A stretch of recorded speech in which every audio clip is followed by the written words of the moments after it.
Ինչպես եք պատկերացնում, ստեղծված իրավիճակում ինչ քայլեր պետք են արեն, որ այս իրավիճակից դուրս գան։ Ինչպես գիտեք, մենք ամիսներ առաջ մեր տնտեսական ծրագիրն ենք ներկայացրել։ Այսօր մենք ներկայացնում ենք մեր անվտանգության ծրագիրը, որ բաղկացած է 6 կետերից, 6 այն քայլերն են, այն գործողություններն են, որ ուժեղ պետությունը, ուժեղ առաջնորդը անելու են Հայաստանի անվտանգության ապահովման ուղղությամբ։ Հայաստանի հաջորդ վարչապետ Սամվել Կարապետյանի օրոք մենք ունենալու ենք ուժեղ բանակ, ուժեղ դիվանագիտություն, մենք շատ հաճախ վերջի ամիսներին խոսել ենք տնտեսությունից, ուժեղ տնտեսությունից եւ սա փաստացի մեր ծրագրերի շարունակությունն է, որտեղ չի կարող լինել ուժեղ խաղաղություն առանց ուժեղ տնտեսության, չի կարող լինել նաև ուժեղ տնտեսություն առանց ուժեղ անվտանգության։ Այստեղ մեկը մեկին փոխլերացնող է։ Պարոն Աբրահամյան, իշխանությունները պնդում են, որ իրենք են խաղաղություն բերողը, մնացած ընդդիմադիր ուժերը բերելու են պատերազմ եւ այլն։ Ձեր ծրագիրը այդ 6 քայլանոց ծրագիրը 6 քայլանոց, որ նշեցիք, ինչի մասին է, դրա մասին է, պատերազմի մասին է, թե տեսեք, այն խաղաղությունը, որ մեր իշխանությունները բերել են կամ ուզում են բերեն, դա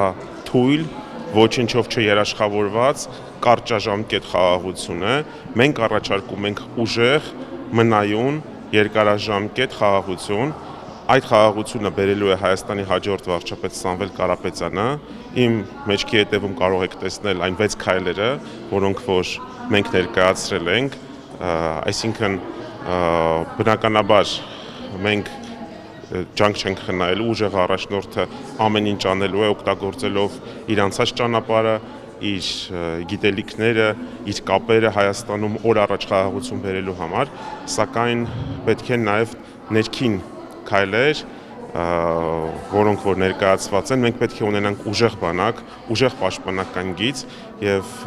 դա մենք ունենալու ենք օգտագործելով ժամանակակից տեխնոլոգիաները, 21-րդ դարի տեխնոլոգիաները, նաև շատ մեծ ուշադրություն է դարձվելու արհեստական բանականությանը։ Այսինքն նրանք ասում են, որ աննախադեպ քանակությամբ զենք զինամթերք են այս վերջում ձեռք բերել, նման քանակի զինամթերք երբևէ ձեռք չի բերվել։ Այս ուղղությամբ դուք ծրագրում ինչ-որ բաներ կան ձեր զենք ձեռք բերելը լավ է իրականում, բայց շատ մեծ ուշադրություն պետք է դարձնել հայաստանյան ռազմաարդյունաբերական ոլորտի զարգացմանը։ Այսօր Հայաստանի Հանրապետությունում բավարար չափով չկան ռազմաարդյունաբերական ընկերություններ եւ մենք այդ ուղղությունը զարգացնելու ենք, որտեղ դուք տեսաք, որ 44-օրյա պատերազմի եւ ռազմական գործողությունների ժամանակ հենց սահմաններում եւ լոգիստիկ ճանապարհների խնդիրների արկայության պատճառով շատ հաճախ շատ երկար ենք սպասել զինամթերքին։ Այդ խնդիրը լուծվելու է հարենական ռազմաարդյունաբերական զարգացման միջոցով։